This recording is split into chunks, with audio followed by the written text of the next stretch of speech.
Okay. Hi, Keltie. How are you? Welcome to the show. I'm great, thank you. How are you? We're really good, thanks. Nice to have you here. It's great to be here.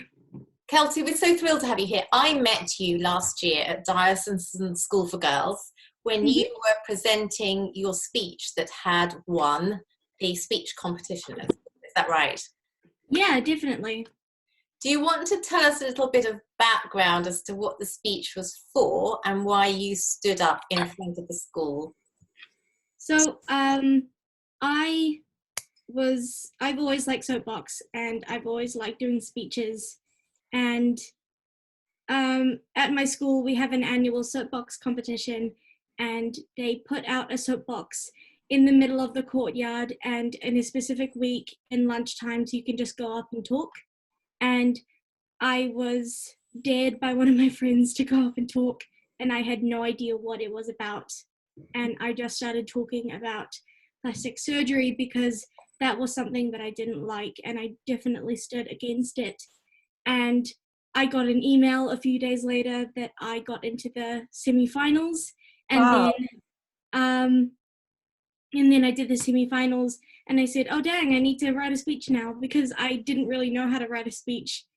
And then I wrote the speech. I did the finals because I got into the finals, and then I won it. And then I got to do a ethics evening. We have an annual ethics evening, and the people who win the soapbox get to go into the ethics evening and say their speech on a soapbox.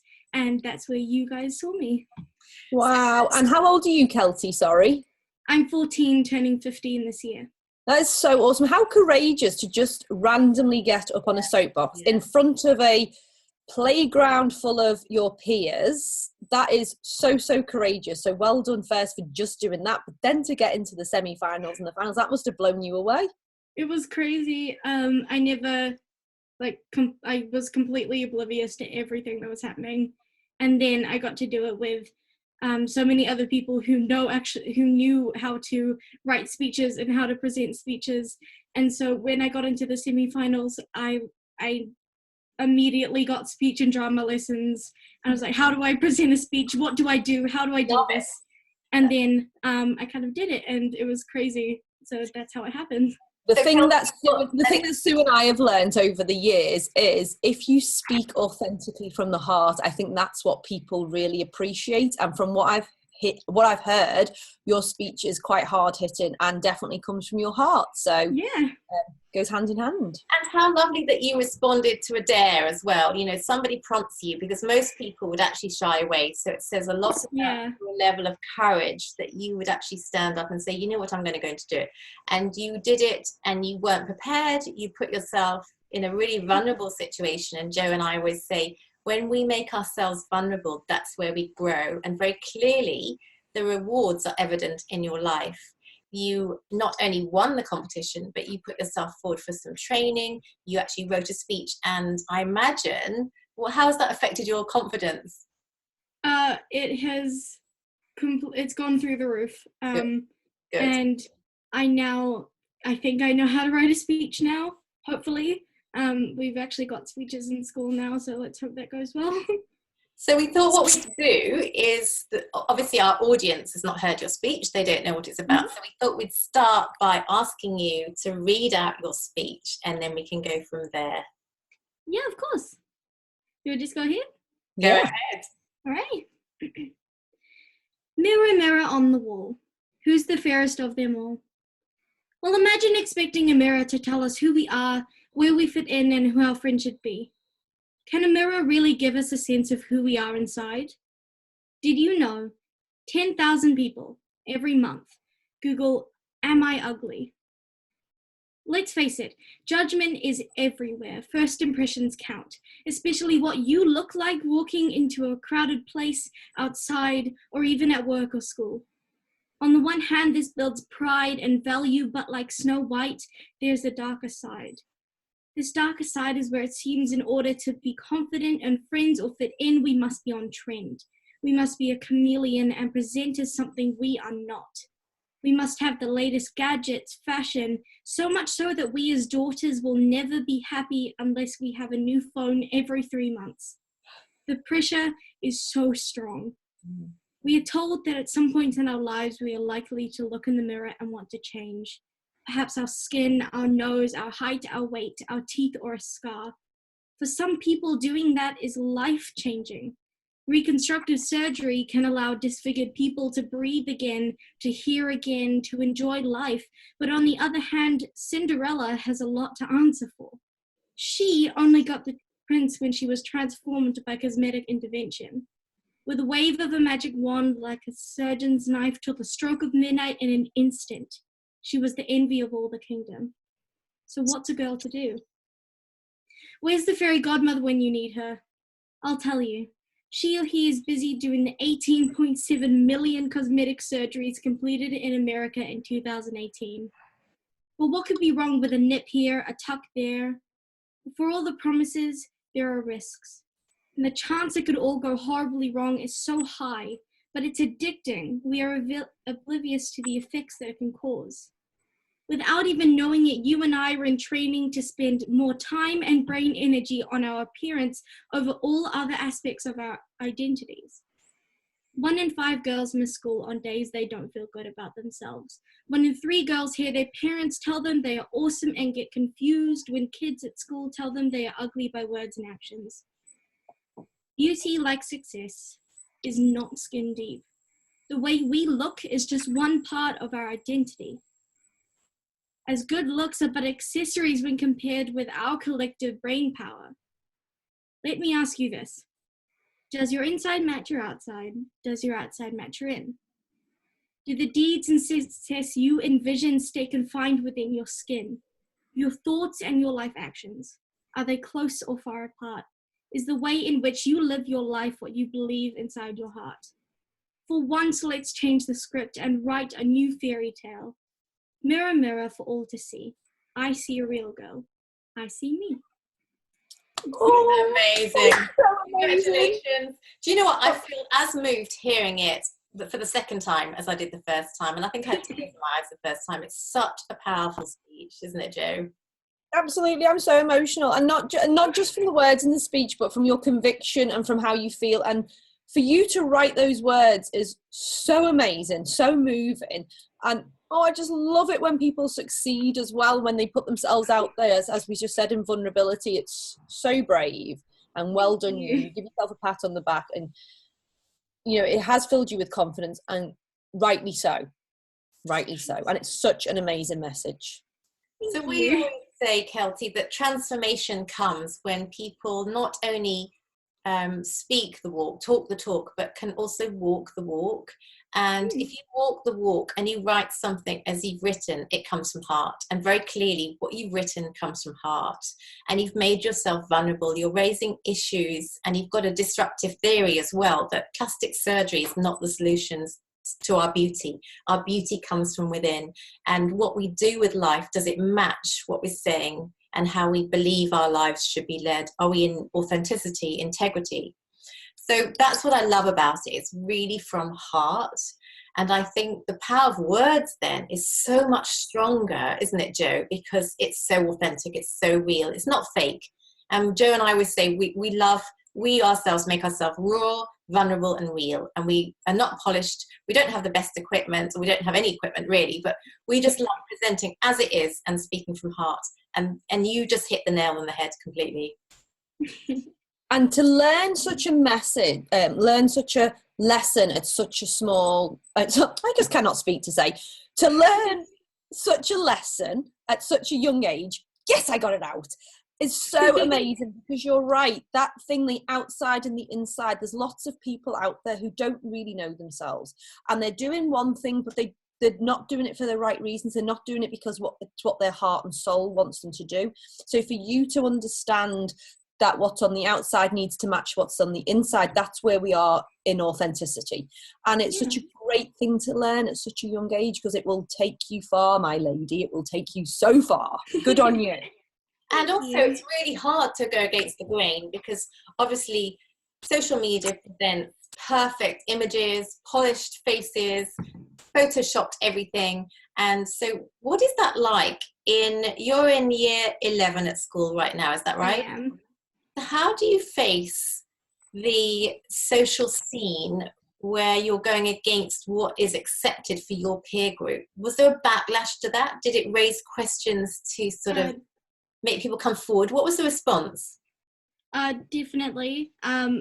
There is many cliques in my school, and obviously there's the popular clique. There's people who, as I said in my speech, have to have the latest fashion and a phone every 3 months. And I'm not kidding. There are so many girls in my school who, whenever a new phone comes out, they have to have it. Mm-hmm. And I cannot imagine just the piles of phones that they have at home. And I always try to be really, really genuine with everything that I say. And in my speech, it's completely genuine. Everything that I've said is completely from the heart. And there are some people that thought that that was wrong. And I had a few people come up to me and say that I had no idea what I was talking about, and that I was only saying the things that I said because I had been bullied when I was younger. And I said that is completely untrue. Obviously, being different to everyone else is super, super hard. And when you're going into teenage years, you have to be completely perfect. Yeah. Otherwise, everyone will hate you. Yeah. And not only do you have to be perfect, but you have to fit a mold, don't you? You have to fit that expectation. Because when you're an adult, actually what life is looking for is those people that can stand out and be different. You sell yourself for being different. That's where the market is. That's where you can package yourself. But actually, as a child, you've got to go with the grain, and you can't be different. So for you to stand against that grain shows tremendous courage. How do you survive it, though? What skills have you got to get you through that? Because that's pretty tough. I'd say one of my skills is to, if anyone tries and back you into a corner, completely push back and do whatever makes you happy. I did the speech because I wanted to. I may have been dared to do it, but I wanted to since they started the soapbox. But I was so scared to do it. And when I did it, I felt this overwhelming weight lifted off my shoulders. And if you can find a way to do what makes you happy, do it to all extents. If anyone tells you no, just say no back at them. And do you find, you just said something really interesting, so you were really, really scared to do it. You really, really wanted to do it, but you were really scared. Don't you find, though, in the things that really matter to us, there is a lot of fear, but that's healthy fear? Yeah, 100%. Yeah, good for you. Good for you for overcoming that fear, because what lots of people really want, I think, is they really want something, they feel that fear, and then they pull back. And what's the worst thing that can happen? I mean, what would have been the worst thing that happened to you if you'd done your speech and it didn't go so well? What would have been the worst thing? Well, I would have been, the worst thing that really could have happened is I didn't get anywhere with it, but I would have kept going and kept talking to people and found a way to get my speech through and redo it the next year and just keep going. Great. So you would have stayed tenacious, you would have stayed on track, you would have stayed determined. So there was no lose situation there, really. There was only lessons, wasn't there? Yeah. Amazing. Amazing. I so love it. I'm so inspired by your passion. And I was just thinking as you were speaking then and talking about fear, Jo, because we have passion about certain things, but sometimes we are too afraid to step out and do that one thing. And it's interesting how many times in life fear will stop us, and yet we still have this passion to learn the guitar, but we're afraid to do it in case we're no good. And that fear is coming down to insecurity, isn't it? I won't be good if I do it. And we all have this innate sense of inadequacy and low self-esteem. But actually, when you believe in yourself, it often begins by speaking that you're going to believe in yourself when you actually don't. Yeah. Stepping outside that comfort zone. So mirror, mirror on the wall. Why did you use the analogy of a mirror? Tell us a bit more about the mirror. Well, obviously a mirror reflects your true self. And I use the mirror, mirror on the wall is because it's from Snow White, and I found a way. And I was watching Snow White when I first wrote this speech. And evil queen, I believe. It's the evil queen. I'm not sure. But the evil queen looks in the mirror and asks who's the fairest of them all. And when you're a teen, obviously you have to be the fairest of them all. You have to look the best. You have to be the best. And I go on to say, imagine expecting a mirror to tell us who we are. The mirror is an analogy for society, I'd say, telling us exactly who we should be and where we fit in. Yeah. And what advice would you give to teenagers that are struggling when they do look in that mirror?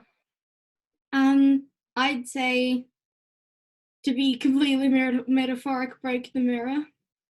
And if society tells you to conform, as long as you don't get into any trouble, or if you don't hurt yourself, then completely break the rules and do whatever you need to really feel like you're coming into your own. That's what I'd say. Love it. So nice. So can you tell us, Keltie, a positive feedback you got from the school or people around you? What was the most inspirational thing that you heard as a result of telling your speech? Well, I have always, I'm usually a bit of an extrovert, and I'm usually really excited about things, but I'm always scared when you get to like the principal and the vice principal and that type of thing. And when I came back, I got to say my speech in front of the entire school in full school assembly, and that was probably the most nerve-wracking thing that I've ever done before.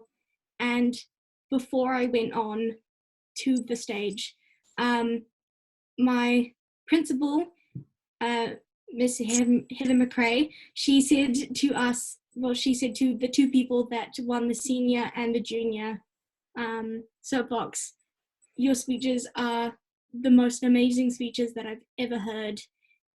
Go out there and live your truth, and whatever you need to do, just do it, because there are going to be so many people who find your speech inspiring. And I was so moved by that, and I said my speech and I just got an amazing applaud, and I was so excited about that. And that's probably the most positive thing that I've ever gotten. Oh, that's so awesome. I got goosebumps when you were telling that story. That is so lovely. And Heather McRae is a powerful leader, isn't she? She's an advocate for women. You're at an all-girls school. She's an advocate for women in positions of leadership. Yeah. To actually hear that from her is very honouring of you. It was crazy. I was so excited, and I was scared to go and talk to her, but she came over to me and she said that our speeches were the best that she'd ever heard, and her being this advocate for women, as you said, it was so amazing to hear that. Oh, that's so lovely, and it's so true as well, and it was straight from her heart to your heart. So no better compliment when somebody actually really truly means it as well, and you deserve it. So where to from here now, Keltie? What are your next plans? Any more speeches to write, or changing the world in any other way? I think I do have another speech coming. I've just done Soapbox, and I sent in a video for Soapbox because the school shut down in the week that the seniors were doing it. I got into the semi-finals, so I'm going with that, and I guess stay tuned for the next speech. So, are we allowed to know what your theme is on this one? Can you just give us a little? I think so. It is still a work in progress, but it is about perfection. We like it, because we're always saying perfection doesn't exist. So there you go. Or maybe it does, but maybe it just needs to be reworded in the dictionary. Yeah. Oh, we can't wait to hear your next speech then. I've got a question for you, Keltie. Lots of people are very afraid of public speaking. They're afraid of standing up in front of a crowd. Jo and I trained in public speaking, and we both said that actually it was the most terrifying thing that we've been through. It was frightening to stand up because people are watching you and judging you, aren't they? Judgment was a word that came out of your speech that really struck me. We judge straight away. And I have to say that the minute somebody's on stage and I'm watching them, I'm judging what they look like, how they're presenting themselves, what their hair is like, what they're wearing. We instantly judge. Yeah. It can be a good thing. We have to judge because it comes back to safety. I've met a person. Do I feel safe with them? Do I need to run away? So judgment is natural, but it can extend into critical judgment. But for people that are listening, saying, I actually am too frightened to stand up on stage. I would get stage nerves, stage fright. I fumble on my words and I can't get beyond that place of terror and fear. Then it's interesting to also hear the big speakers, the Brené Browns of the world, also say when they go up on stage, they get stage fright. They're always nervous. Were you nervous when you did it, or did you? I was so nervous. All the other girls that were doing it, they already had training. They did.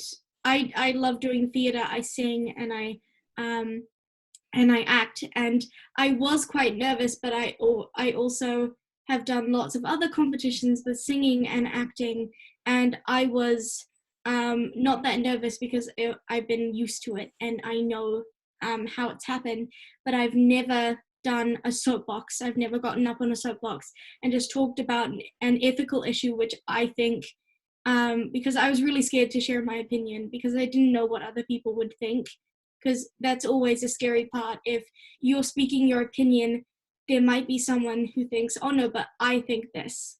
I think the opposite of this. And they won't like that. And I just really wanted to say what my own thing was. So I was really, really nervous about what I would say, but I wasn't nervous about the fact that there were, I believe, 1,600 people sitting in front of me. So that's huge. It was crazy. And so, do you think you're nervous? Oh, sorry, I was going to say. Do you think you will be less nervous with your next speech? I do think so. 100%. And you come on a podcast today. Can I ask you, were you nervous to come on a podcast? I've never been on a podcast, so obviously it's quite nerve-wracking to go on a new thing. So yes, I'd say. Congratulations. Definitely quite scared for that. Well, you've nailed it. You did amazing. You've done amazing. You're doing amazing. Absolutely nailed it. Now, one last thing, if you'd like to say to our listeners, what message would you put out there to our listeners who are hearing that you spoke, won the soapbox, and obviously have come on the podcast for the first time? What would you say to listeners who maybe would like to do something similar, would like to step out of their comfort zone in another area of their life and take on the challenge? If you want to do soapbox, I highly recommend it. It is so much fun and you get to meet so many new people. If whatever passion that you have, if it's writing, if it's art, if it's anything that can put you outside of the box, if you ever feel like you're being stuffed into a corner, try and find a way to break out of that. Yeah. Love it. Lovely. Perfect. Keltie. Well, Keltie, from Sue and I, we would just like to say huge congratulations, well-deserved win, and your speech was beautiful. You write beautifully, you speak beautifully, and your messages, your principle was absolutely correct. The message does need to be out there, and it will help and inspire a lot of people. So thank you so much for coming on the podcast today. Thank you. And we cannot wait to hear your next speech. Great. I'm really, really excited. To all our listeners, that was Keltie Kewan from Diocesan School for Girls.